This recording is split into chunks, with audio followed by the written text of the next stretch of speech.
Tumataas ang bilang ng mga nagda-dropout sa elementarya ayon sa datos ng Department of Education. Kaya naman target ngayon ng DepEd maibalik sa eskwela ang mga estudyanteng tumigil sa pag-aaral para mabawasan ang bilang ng mga Pilipinong nahihirapang makahanap ng trabaho. Balita natin ni Bernadette Reyes. Sabay na nahinto sa pag-aaral sa unang taon sa high school ang magkapatid na Angela at Rica Marquez.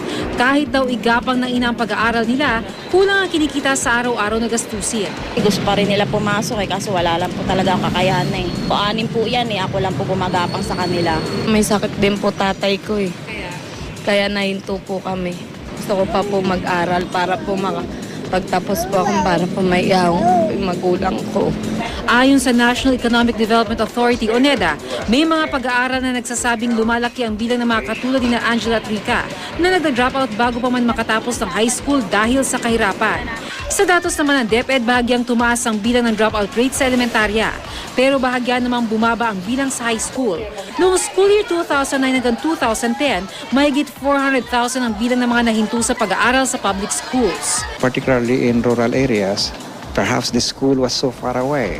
Perhaps the quality of of teaching of schooling is poor. In urban areas, the basic problems are likely or have likely to do with